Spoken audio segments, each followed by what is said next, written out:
കൊല്ലം ചൗറ കൊല്ലം ചൗറ കൊല്ലം കൊല്ലം കൊല്ലം. ഇത്ര യാത്രക്കാർ നിൽപ്പുണ്ട്. ഇത്ര പേര് യാത്രക്കാർ കൊല്ലത്ത് പോകുന്ന ആൾക്കാരായി. ഈ നിൽക്കുന്ന ആൾക്കാരെല്ലാം കൊല്ലം പോകുന്ന ആൾക്കാരാണ്. ഒരാൾ പോലും വണ്ടി കയറുന്നു. ഒരാൾ പോലും വരത്തില്ല.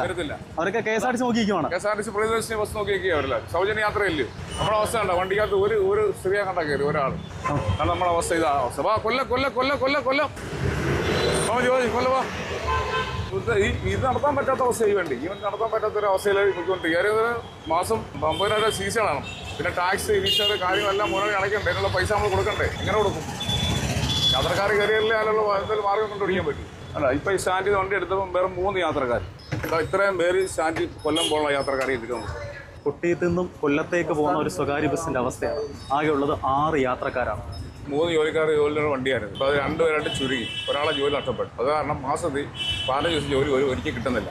ഞാൻ ഈ ഒറ്റ വരുമാനം ജീവിക്കുന്ന ഒരാളാണ്. ബസ്സിനകത്ത് യാത്രക്കാർ തീരെ ഇല്ലാത്ത കാരണം ഒരു ജീവനക്കാരനെ ഒഴിവാക്കി. അപ്പോൾ അവർ അടിച്ച് ഒന്നിനാൾ ഓടിക്കൊണ്ടിരിക്കും. ഒന്നിനാൾ ഓടുമ്പോൾ ഒരാൾക്ക് 15 ദിവസം ജോലിയെ കിട്ടുന്നു. 15 ദിവസം ജോലി കിട്ടുമ്പോൾ നമുക്ക് ഇതിനകത്ത് ശമ്പളം മാത്രം ഇപ്പോൾ എടുക്കാൻ പറ്റുള്ളൂ. ബാറ്റ സംഭവം കിട്ടുന്നില്ല.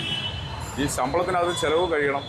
കാര്യങ്ങൾ കഴിയുമ്പോൾ വീട്ടിൽ കൊണ്ടുപോകാൻ 500 രൂപ കാശ് പോലും കിട്ടാത്ത അവസ്ഥയാണ്. 500 പോലും വീട്ടിൽ കൊണ്ടുപോകാൻ പറ്റുന്നില്ല. കാരണം ഇപ്പോഴത്തെ ഹോട്ടലിലെ ആഹാരവും ചായക്ക് 15 രൂപ, ഒരു കൂടെ 150 രൂപ, കാപ്പി കടകിയിട്ട് ഒന്നും കിട്ടുന്നില്ല. 700 രൂപ 250 ശമ്പളമാണ്. അതിനകത്ത് വീട്ടിൽ കൊണ്ട് 500 രൂപ കൊടുക്കാൻ പറ്റാത്തൊരവസ്ഥയാണ്. യാത്രക്കാരെ വിളിക്കുമ്പോൾ യാത്രക്കാർ വണ്ടിയിലെ പുച്ഛം കണക്കാണ്. ഇപ്പം സ്ത്രീകൾ കയറുന്നില്ല വണ്ടിക്കകത്ത്. കയറുന്ന വണ്ടി കൊണ്ട് കയറി നമ്മൾ വിളിക്കുക, കടന്ന് വിളിക്കുക, തൊണ്ടടച്ച് വിളിച്ചാലും കയറൂല. സ്ഥിരം വരുന്ന യാത്രക്കാർ പോലും നമ്മളെ കാണുമ്പോൾ തിരിഞ്ഞു നിൽക്കുക. ആ ഒരു അവസ്ഥയിലേക്ക് പോകുന്നില്ല. കാരണം മുതലാളിമാരെ കുറ്റപ്പെടുത്തിയൊരു കാര്യമില്ല. കാര്യം എന്താ പറയുക, അവർക്ക് കളക്ഷൻ കിട്ടുന്നില്ല.